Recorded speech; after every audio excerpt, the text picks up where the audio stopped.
ஜப்பானில் நேற்று ஏற்பட்ட சக்தி வாய்ந்த நிலநடுக்கத்தில் இதுவரை 13 பேர் உயிரிழந்துள்ளதாக தகவல்கள் வெளியாகியுள்ளன. நோட்டோ உள்ளிட்ட கடற்கரையோர பகுதியில் தீவிர சுனாமி எச்சரிக்கை முன்னதாக விடுக்கப்பட்டிருந்தது. இந்த நிலையில் அதனை சுனாமி எச்சரிக்கை என ஜப்பான் அரசு தளர்த்தியுள்ளது. நீகோட்டா மற்றும் டோயாமா போன்ற நகரங்களுக்கும் சுனாமி எச்சரிக்கை விடுக்கப்பட்டுள்ளது. மேலும் இஷிகாவா நகரத்தில் ஏற்பட்ட நிலநடுக்கத்தால் சுமார் 32,500 வீடுகளில் மின்தடை ஏற்பட்டதாக உள்ளூர் அதிகாரிகளை மேற்கோளிட்டு கியோடோ ஊடகம் செய்தி வெளியிட்டுள்ளது. இங்குள்ள பல வீடுகள் நிலநடுக்கத்தால் இடிந்துவிட்டதாக அதிகாரிகள் கூறுகின்றனர்.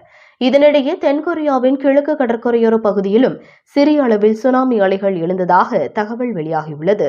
43 சென்டிமீட்டர் உயரம் கொண்ட சுனாமி அலை கிழக்கு மாகாணமான கேங்வானை அடைந்ததாக யோன்ஹாப் செய்தி நிறுவனம் கூறுகிறது. கடல் மட்டம் உயரும் என்ற அச்சத்தின் காரணமாக உயரமான பகுதிகளுக்கு செல்லுமாறு முன்னதாக அதிகாரிகள் இந்த மாகாணத்தில் உள்ள மக்களுக்கு எச்சரிக்கை விடுத்திருந்தனர்.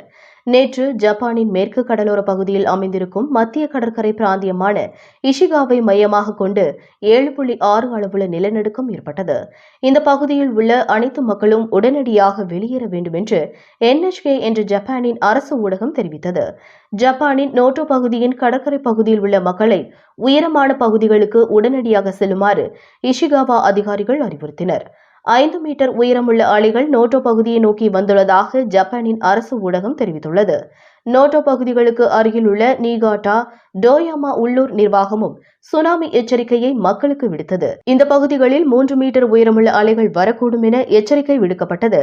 காலி செய்யுங்கள் என்ற வாசகம் ஜப்பானின் அரசு தொலைக்காட்சியில் பெரிய வடிவில் தோன்றி மக்களை உயரமான பகுதிகளுக்கு செல்லுமாறு எச்சரிக்கை விடுத்தது. ஜப்பானை உலுக்கிய சக்தி வாய்ந்த நிலநடுக்கம் காரணமாக இதுவரை 13 பேர் உயிரிழந்துள்ளதாக தகவல்கள் வெளியாகியுள்ளன. மேலும் பலர் காயமடைந்திருப்பதாகவும் இடிபாடுகளுக்குள் சிக்கியிருப்பவர்களை மீட்ட பிறகுதான் பாதிக்கப்பட்டவர்கள் குறித்த முழு விவரங்கள் தெரிய வரும் என அந்நாட்டு ஊடகங்கள் கூறியுள்ளன.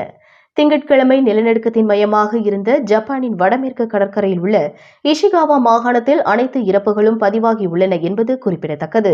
ஜப்பானில் நேற்று ஒரே நாளில் 155 முறை நில அதிர்வு உணரப்பட்டுள்ளது எனவும் அதில் பெரும்பாலானவை 3 ரிக்டர் அளவிற்கு மேலானவை என அந்நாட்டு புவியியல் ஆய்வு மையம் தெரிவித்துள்ளது. நிலநடுக்கங்கள் நின்றுவிட்டாலும் அதன் பின் அதிர்வுகள் மிகவும் மோசமாக இருக்கும் என டான் பால்கனர் கூறுகிறார். அடுத்தடுத்து ஜப்பான் எதிர்கொள்ளப் போகும் பின் அதிர்வுகள் சக்தி வாய்ந்ததாக இருக்கும்.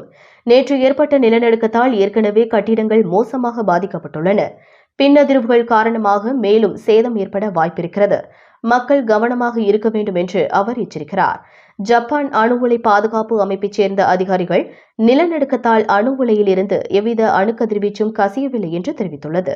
ஜப்பானின் மிகப்பெரிய அணு உலை மின்சார தயாரிப்பாளரான கன்சாய் எலக்ட்ரிக் நிறுவனம் நிலநடுக்கம் ஏற்பட்டுள்ள பகுதிகளில் இருக்கும் அணு உலைகளில் அசாதாரண நிலை ஏதுமில்லை என்று விளக்கமளித்துள்ளது.